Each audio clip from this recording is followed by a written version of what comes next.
When Will first called me and asked me if I would be willing to do a panel on this subject, I'm sure he was depending on my expertise in criminal immigration law. I mean, I'd spent 11 years as an AUSA in the Eastern District of California and 10 more years as an AUSA in Hawaii. And in that time, I did accumulate 3 months' experience doing immigration cases. And those were the first 3 months in 1992 because every new AUSA did 1326 illegal reentry cases in Central California. It was sort of like our version of drunk and disorderly. That's where you learned the job because you couldn't lose and the consequences generally weren't very high.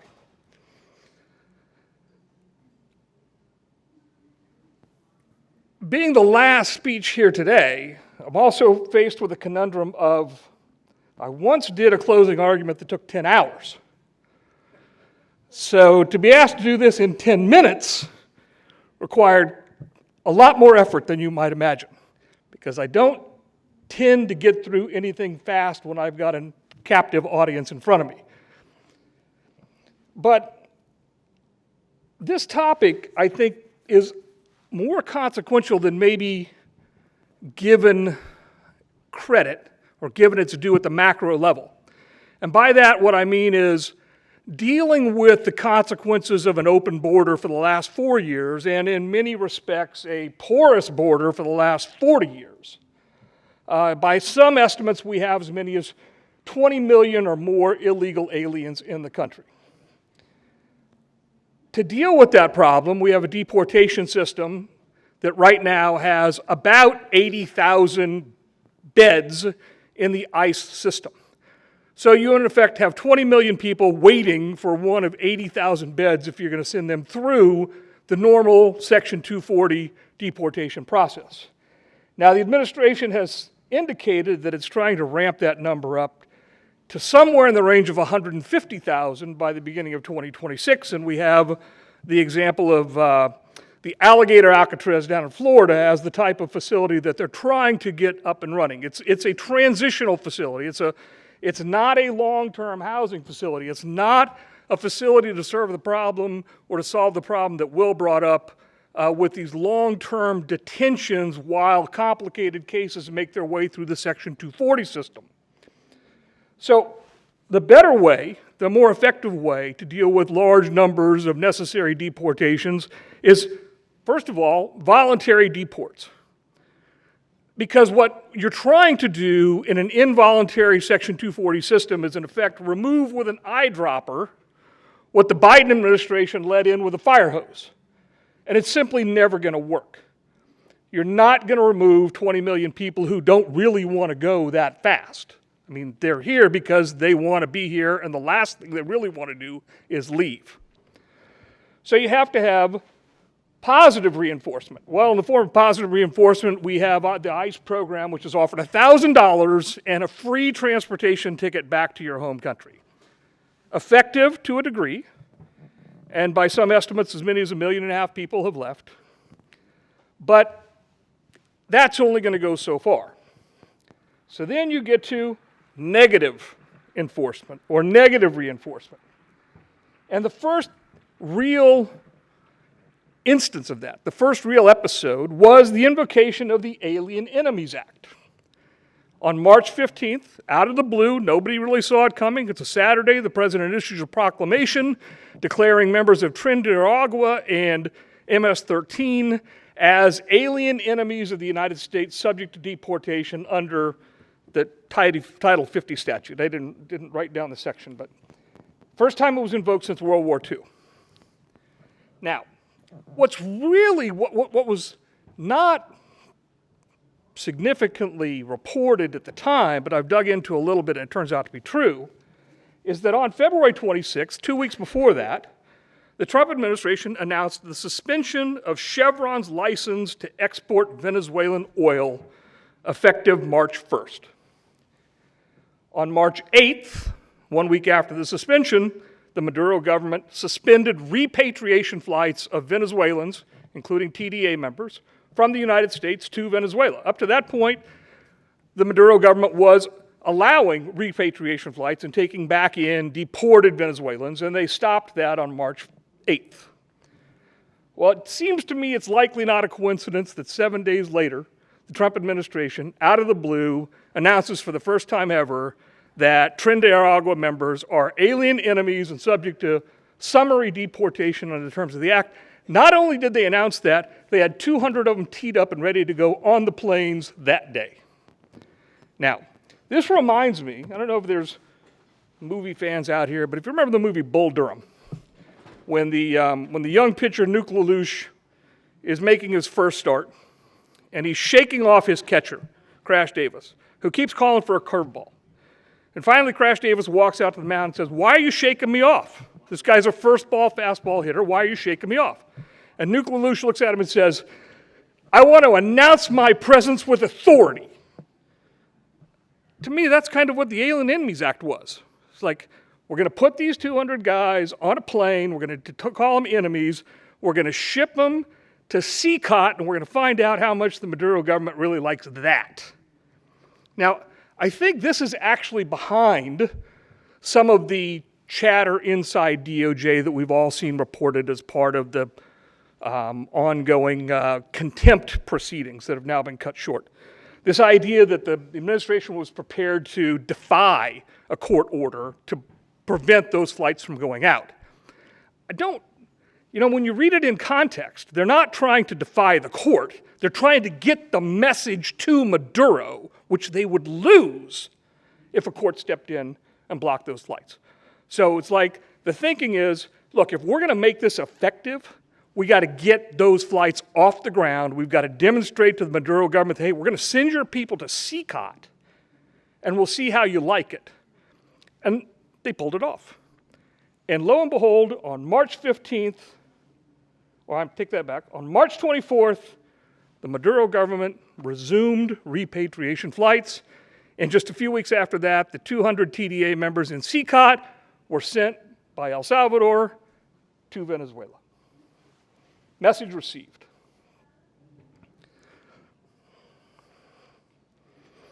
Now, one of the problems that developed, though, and this will take us to the next topic, was that the language of the AEA invited the administration to adopt certain policies and procedures to manage the process. But in my view, and it's my speculation, my opinion, in my view, the purpose they were trying to accomplish, they had 7 days, and that prevented them really from making any kind of managed or thoughtful adoption of policies to pull that off, to do what they needed to do to pass, an involved or complicated scrutiny by the courts.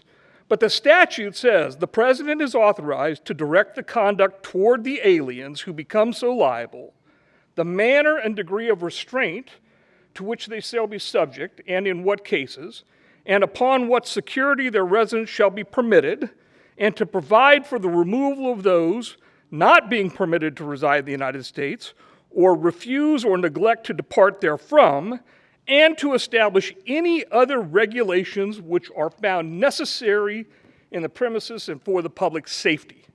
So there's an invitation right in the statutory language to create a procedural system, a process by which the ejection of alien enemies could go forward and satisfy due process.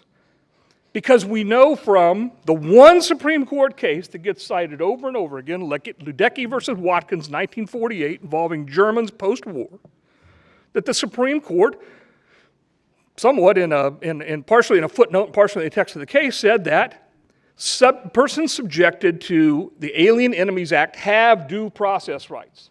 They have due process rights with respect to the invocation of the statute or the statutory requirements met by the proclamation. They have due process rights to challenge the constitutionality of the statute, although they ruled in that case that it was constitutional. And they had due process rights as to their own, as to the facts that put them under the proclamation, meaning a foreign national over the age of 14 years of age. So it was predictable that some judge somewhere, and it ended up being Judge Boasberg here in the District of Columbia, stepped in and said, we don't have a process here that I recognize that comports with the due process that the Supreme Court says is required. Now, the AEA case they've largely evaporated. First of all, there weren't very many people. I mean, we're talking about several hundred TDA members. The Supreme Court stepped in, said, look, this is a claim sounding in habeas. It should only be brought in the physical location where the person is being detained, and it can't be subject to a class action as Judge Boasberg had certified. So that required these cases invoking due process rights under the AAA to be dispersed to wherever the various detainees subject to removal were located. So you have several in Texas, you have a couple in Pennsylvania, you have a couple in New York. Wherever these individuals ended up being scattered, pending removal under the AEA is where they filed their habeas claims. Now you have one case that has made it through the Fifth Circuit, or has made it to the Fifth Circuit, has been argued, currently under submission. Where the rub here is going to come down to is the nature of the process that's due. I always turn that question around. So what is due process? Due process is the nature of the process that is due. And it's a flexible concept. It's different in different circumstances. And you've had 8 or 10 district judges visit this subject, the question of due process involving the AEA, and they've come to a variety of conclusions as to what notice is required and what opportunity to address the removal is required. I think one judge is as short as 7 days, have to be given notice of the application of the AEA 7 days before removal. Another judge has gone out as long as 30 days, there might even be one that's gone as long as 60 days. But those cases are largely stalled at that point until there's some guidance from the circuits as to which of these sort of variety of factors is going to satisfy due process under the Fifth Amendment. Not much is going to happen. Entirely likely, I think probably more than likely, that the Supreme Court will allow different circuits to adopt different rules as long as they're satisfied that all of the rules meet due process requirements. There's no real need for standardization across the country. So, yes, I came here today to talk about the AEA, but I don't think the AEA goes much further than that. I think it's likely to die out once these initial cases are resolved. We're talking only about a few hundred, maybe over 1,000 people, but it does not, other than as a demonstrative project, it does not get us to addressing what was a major Trump administration campaign promise, which was to deal with the presence of illegal aliens in the country, because 20 million is a lot more than several hundred. So what do we do about the rest? Well, there's a more significant case that broke last Friday, in my view, more significant than the AEA. AEA has gotten a lot of attention, but at the end of the day, I think it turns out ultimately to be inconsequential on a numbers basis. Last Friday, Judge Giacob here in the District of Columbia, in a case and a challenge that had to be brought by statute in the District of Columbia. So that's why it's here, that's why it was assigned to her. The case is Make the Road New York versus Nome. Last Friday, Judge Cobb issued a stay of administrative effective date of agency action pursuant to the APA, similar to preliminary injunction. And with that stay, she suspended use of expedited removal as expanded by the Trump administration back in January. Now, in 1996, Congress created a 2-track deportation system. You have the standard Section 240 deportation, which is the most commonly understood, which means not a whole lot of people actually understand it, but practitioners in this area of law understand it. It involves an adversarial proceeding between an immigration law judge that leads to an order of removal that can then be appealed to the Board of Immigration Appeals, and their decision can then be appealed to the Circuit Court of Appeals, and then you can remove somebody. And that process, if contested, at every step along the way, which also includes the opportunity to seek asylum or to express a fear of persecution if returned to your home country or to apply for protection under the Convention Against Torture. If contested, and there are meaningful facts to contest at every step along the way, that process can take months or over a year. Now, if you're going to try to get rid of 20 million people that way, it's not going to happen. Okay. So there has to be another process, and Congress created a second process called expedited removal. And expedited removal, for simplicity's sakes, simply means that at the initial stage of the proceedings, if it can be determined that there really is no meritorious issue, then that alien can be shifted to expedited removal and removed from the country within a matter of days. Now, the way this is determined is an intake interview, so to speak, with an immigration officer. And if that interview really only covers three issues: identity, who is the individual; alienage, where were they born; and admissibility, is there any basis for them to lawfully be in the country? Very short, very simple questions. The answers are taken under oath. If the answer to the questions demonstrate that they know who the person is, or they can identify the person positively, the person was born in a foreign country, therefore is not a citizen of the United States, and there's no basis for them to be admitted, then they can be sent to this alternative, truncated process that eliminates a lot of these other steps, and within 5 to 7 days, they're on their way out of the country.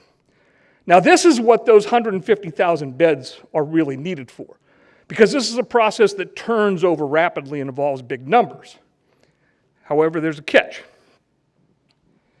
Historically, going back nearly 3 decades from the time the expedited removal process was created, the Department of Justice and now Homeland Security have limited its application to 3 broad classes of detainees: people detained immediately at the border, people detained or apprehended within 100 miles of the border and in the country less than 14 days, and anybody who arrived in the country via seaport within the last 2 years.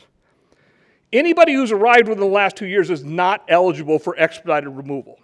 So the biggest defense for illegal aliens tends to be, yes, but I've been here more than 2 years.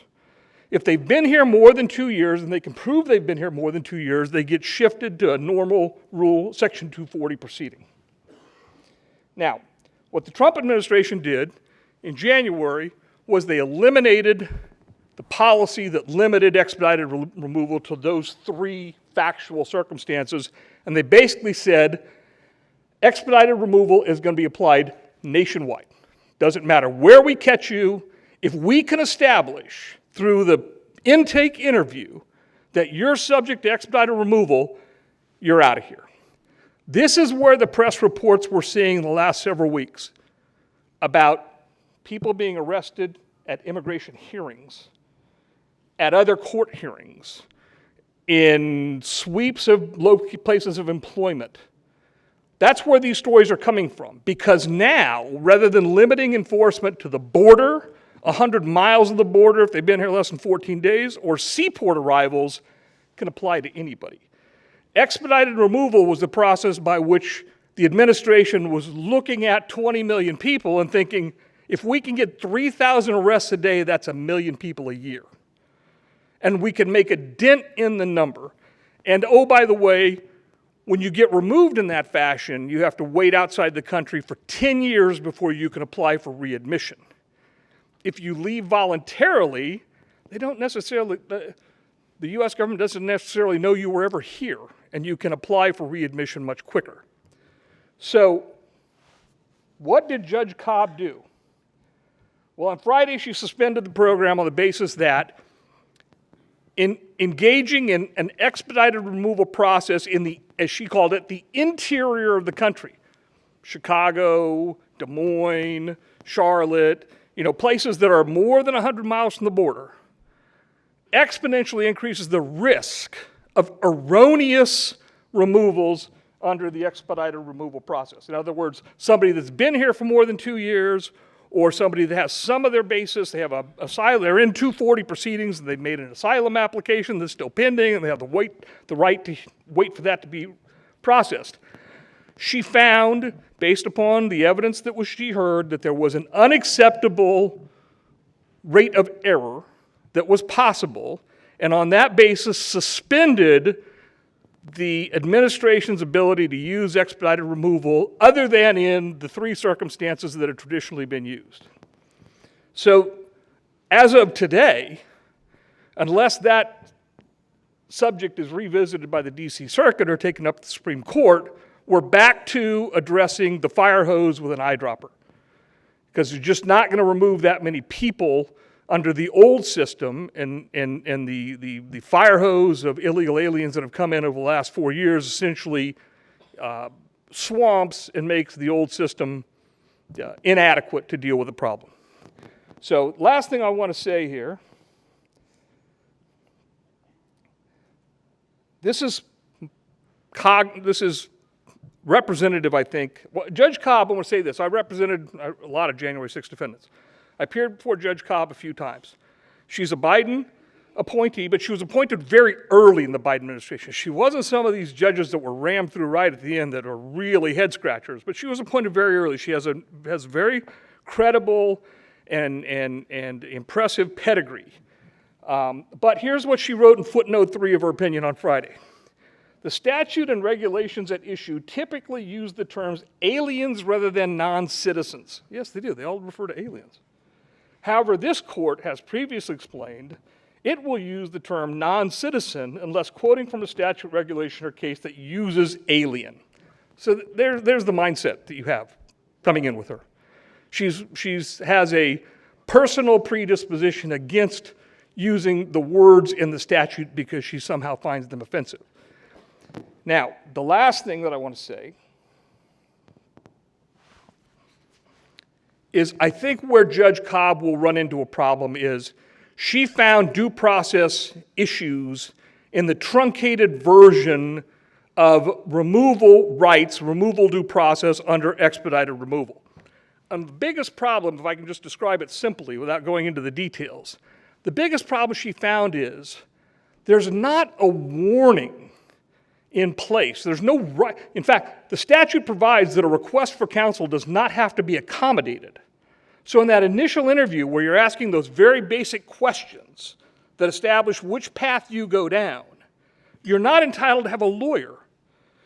And Judge Cobb's opinion makes very clear what bothers her is there's no process by which the alien being interviewed can be warned about how truthful answers could be consequential.